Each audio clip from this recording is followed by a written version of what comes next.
여러분 안녕하세요. 오롱정입니다. 오늘 부동산 뉴스들을 쭉 검토를 하는데요. 저는 이제 매일 아침, 거의 가능하면 아침에 하는데 부동산 뉴스를 쭉 봐요. 그거에 대해서 별다른 영상을 많이 만드는 편은 아닌데요. 경제면 뉴스나 부동산 뉴스나 사회면 뉴스, 정치 뉴스를 다 보는 편이에요. 그러니까 사회 시스템적으로 세상 돌아가는 걸 한눈에 볼 수 있게 해주는 시스템이 전 너무 좋고 안 보면 손해라고 생각을 하거든요. 그 중에서 오늘 부동산 관련된 기사 두 가지에 대해서 오늘 날짜는 아닌데요. 두 가지에 대해서 말씀을 드리고 싶어서 영상을 켰습니다. 시청하시기 전에 구독하기, 좋아요, 멤버십까지 부탁드리겠습니다. 많은 분들이 이제 언급을 이미 하셨는데 양도세 강화, 소득세법 개정안이 발의가 됐어요. 그러니까 내용은 뭐 간단합니다. 양도세를 더 강화하는 건데 집을 일단 한번 많이 가졌던 분들은 1가구 1주택 양도세 어떤 혜택을 못 받게 하는 내용이에요. 일단 세부적인 내용을 건너뛸게요. 저는 분명히 저번 시간에도 말씀을 드렸지만 지금 현 정부가 펼치고 있는 부동산 정책의 디테일에 대해서는 중요하긴 하지만 그것보다 사람들의 의식이 먼저 바뀌어야 자기 자산에 대해서 방어를 할 수 있다고 생각을 하거든요. 그러니까 미리 우리가 알아야 살아남아요. 그러니까 저는 그 얘기를 계속 해드리는 거예요. 이번 정부의 정책은 눈에 있는 그대로 믿으시면 안 되고 본인이 스스로 해석을 한 다음에 각자 도생을 하셔야 돼요. 저도 그 얘기를 하고 있는 거예요. 가만히 있으면은 벼락거지 된다고요. 이미 됐고, 그죠? 보시면 양도세 강화를 하잖아요. 그럼 여러분 저랑 같이 한번 봅시다. 디테일을 보지 맙시다. 디테일을 보면 현혹이 돼요. 많은 분들이 이 얘기를 안 해주시더라고요. 현 정부의 26번이 넘는 부동산 대책은 디테일로 들어가면 함정에 빠집니다. 왜냐면 될 것 같거든요. 양도세를 강화하고 규제 지역을 늘리고 토지 거래를 허가제로 바꾸고 그리고 세금, 보유세를 늘리고 여러 가지 세금을 다 올리고 사지도 못하게 하고 팔지도 못하게 하면은 잡힐 것 같거든요. 디테일로 들어가면은 집을 가진 사람이 되게 공포스럽거든요. 저도 알아요. 그리고 뭐 디테일하게 작은 것도 알겠어요. 이사 대책도 디테일로 들어가면은 무시무시하고 그리고 요번에 부동산 대국민 담화도 디테일로 들어가면 무시무시하죠. 근데 여러분 그 디테일만큼 성과가 있었나요? 여러분께 와 닿아요? 여러분 이 디테일을 제가 왜 안 보는지 아세요? 저는 그 대책이 나온 다음에 디테일을 여러분이랑 같이 읽어드린 적이 없어요. 이유가 있어요, 사실. 어, 디테일을 읽어보면 현재 시장에서 뛰고 있는 저 같은 사람과 아닌 분들의 의견이 갈릴 텐데 이 정부가 나오는 정책들의 디테일은요, 제가 분명히 말씀드리지만 지금 이 디테일들은 현장에서 뛰는 사람이 만들 수 있는 디테일이 아니에요. 그러니까 여러분 그거 아세요? 여러분이 회사 일을 하시면 영업직이 있고 사무직이 있잖아요. 사무직이 회사 그 개선 방향을 만드는 거랑 영업직이 회사 경영 그 개선 방향을 만드는 게 같을까요? 그러니까 누가 더 현실적일까요? 회사 매출을 올려야 되는데 영업직이 뭔가 의견을 내서 실제로 바꾸는 거랑 이 사무 처리하는 사무직이 뭔가 의견을 내서 바꾸는 거랑 어느 게 더 나을까요? 그러니까 저는 회사마다 다르겠지만 영업직 의견이 날 거라고 봐요. 왜냐면 영업을 해서 매출을 올리는 거니까 사무직은 영업을 해온 다음에 영업사원들이 벌어온 돈을 가지고 잘 처리를 해서 회사가 유지되게 하는 거지 영업을 늘리는 분야는 영업 세일즈맨이 알 수밖에 없다고 믿어요, 저는. 그런데 현 정부 정책은 정말 전형적인 99.9% 사무직들의 아이디어예요. 제가 봤을 때는. 현실이랑 전혀 상관이 없습니다. 필드에 나가 뛰는 사람들이 전혀 체감할 수 없고 필드에 뛰는 사람들을 전혀 배려하고 있지 않고 필드에 뛰는 사람이 전혀 안중에 없는 것들로 꽉 차 있는 어마어마한 디테일을 가지고 있어요. 이런 디테일들은 저한텐 가치가 없어요. 그런데 여러분께 여쭤보고 싶은 거예요. 양도세 강화를 한 번 더 한대요. 그러면 지금까지 4년이 넘는 시간 동안 26번이 넘는 대책 동안에 양도세를 계속 강화해 왔거든요. 그건 제가 말씀을 드릴게요. 한 번도 빼지 않고 계속 강화해 왔어요. 그러면 이번에 한 번 더 강화하면 부동산 시세는 어떻게 될까요? 아주 단순합니다.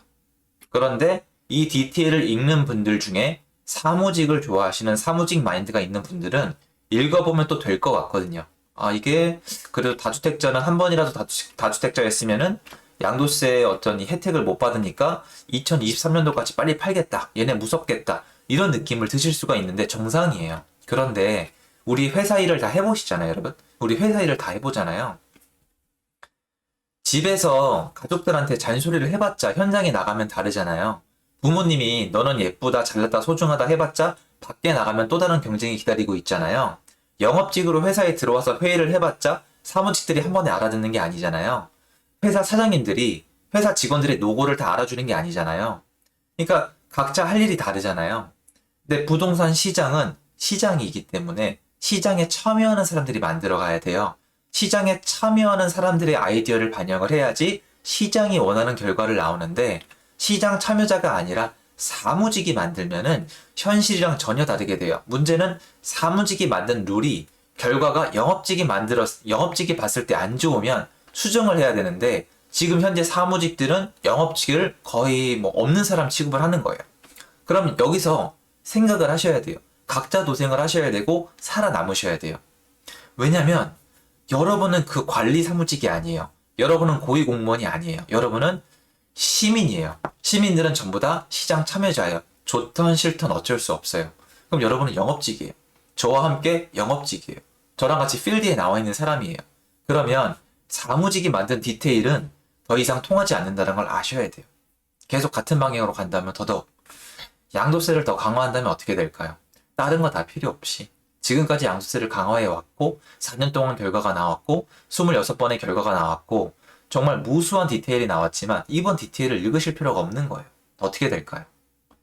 분명히 강화될 겁니다. 가격은 더 올라갈 수밖에 없어요. 이거는 디테일을 따질 이유가 없습니다. 더 올라갈 겁니다. 단순합니다. 양도세 완화, 시세 내려가요. 양도세 강화, 시세 올라가요. 물론 집주인들은 더 죽을 맛이에요. 하는데 나라가 세금을 더 많이 걷어갈 뿐 가격은 올라갑니다. 그리고 이제 김연아 후보 자진 사퇴를 하셨는데 부동산 대체 내로남불 논란인데요.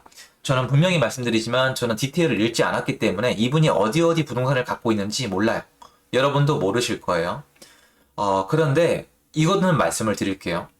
우리는 지금까지 사무직들이 만든 디테일상 주택을 많이 가진 사람을 싫어했고 미워했고 혐오했어요. 그리고 주택을 많이 가진 사람들을 위한 대책이 아니라 주택이 없는 사람들, 주택이 한 채만 있는 사람들을 위해 띄워왔고 모든 대책이 그를 맞췄어요. 그리고 그 와중에 나중에는 주택이 한 채 있는 분들까지도 규제해버렸죠. 똑같이 여쭤보는 거예요. 영업직이 만드는 룰에서는 이런 게 안 통한단 말이에요.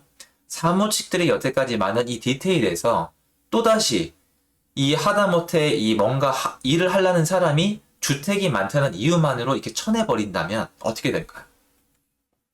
제가 말씀을 드리잖아요. 지금 사무직들이 만든 룰이 안 통하니까 영업직이 만든 룰이 이제 도입이 돼야 돼요. 왜냐면 사무직들이 만든 게 안 통했으면 영업직이 만든 룰이 들어와 봐야 되는데 이분은 뭐예요? 이분 김연아 후보 영업직이죠. 부동산이 네 채라면서요. 그럼 사고 팔아봤을 거 아니에요. 그럼 이 사람이 하려는 거랑 사무직들이 하려는 거랑 다를 거 아니에요. 그런데 시장은 여전히 계속해서 사무직만 일을 하게 만들어주고 있고 사무직이 만든 디테일에 목숨을 걸고 있죠. 그러면 앞으로 어떻게 될까요? 앞으로 이런 영업직들이 더 이상 대책에 참여할 수 없고 영업직 틱하기만 해도 사회의 적폐로 몰리고 있고 나쁜 사람으로 몰리고 있는다면 앞으로 제가 말씀드렸던 사무직들의 목소리와 디테일은 더 날카로워질 것이며 지금까지 잘못된 방향으로 더더욱 강력하게 밀어붙일 것인데 그러면 부동산 시장이 안정이 될까요? 더 올라갈까요? 여러분 제발 지금까지 많이 올랐기 때문에 더 오를 수 없을 거라는 생각을 버리세요. 왜냐면 사람들이 정말 너무너무 우둔한 게 우리 그 생각 3년 전에도 했고 2년 전에도 했고 1년 전에도 했잖아요. 이건 리미트가 있는 게임이 아니에요, 여러분. 리미트를 우리가 몰라요. 우리는 이런 생각을 하는 것 같아요. 인간이 100m 달리기를 했을 때 기록에는 한계가 있다. 인간이 높이 뛰기를 했을 때 그래도 인간의 한계는 있다. 인간이 멀리 뛰기를 했을 때 그래도 인간의 한계는 있다라고 생각을 해서 위로 올라갈수록 기록이 조금 단축되는 그 생각을 하시는데 시장에 있는 화폐의 가치는 그렇게 움직이지 않아요. 그냥 루마니아나 베네수엘라 보세요. 화폐가 그냥 쓰레기가 될 수도 있는 거란 말이에요. 그래서 지금 시점에서는 지금까지 룰을 만들어 온 사람에서 성격을 좀 바꿔줄 필요가 있는 건데 이런 식으로 가면 전 이분이 좋다 나쁘다가 아니에요. 이런 식으로 가면은 시장의 다양성은 없어요. 그냥 한 방향으로 계속 갈 거예요. 그래서 이 두 가지를 합치면 뭐냐? 이 두 가지. 양도세 앞으로 더 강화할 거다. 그리고 집 가진 사람, 집에 대해서 뭔가 활동을 해본 영업직들은 앞으로 어떤 정책에 참여하지 말라. 아, 이 두 가지를 합치면 뭐다?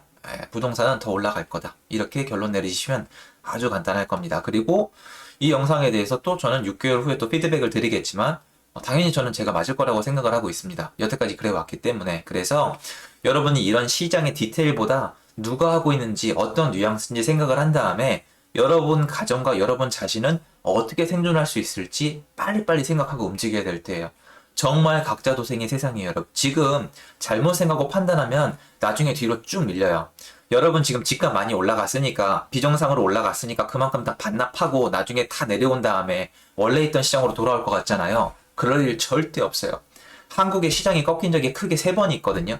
IMF 때 한번 꺾였고 1기 신도시 때 한번 꺾였고 그리고 2기 신도시 입주 시점이랑 국제금융위 겹쳤던 2008년도부터 2014년도까지 꺾였거든요. 그럼에도 불구하고 원상복구된 적 없어요. IMF가 오일 쇼크를 초월하는 한국의 최악의 이벤트였거든요. 근데도 극복하고 더 올라갔어요, 여러분. 없어요. 그럴 확률 이제 없어요. 그냥 벼락거지 된 건 벼락거지 된 거예요, 이제. 그거 받아들여야 돼요. 근데 계속 이렇게 가면은 진짜 지금이라도 선택하셔야 돼요. 전 그렇게 생각을 하거든요. 여러분이 각자 도생 생존하실 수 있도록 저는 이런 생각을 계속 나눌 생각이거든요. 힘내시고요. 판단 잘 하셔야 될 때입니다. 제 영상은 여기까지입니다. 인사드리겠습니다. 감사합니다.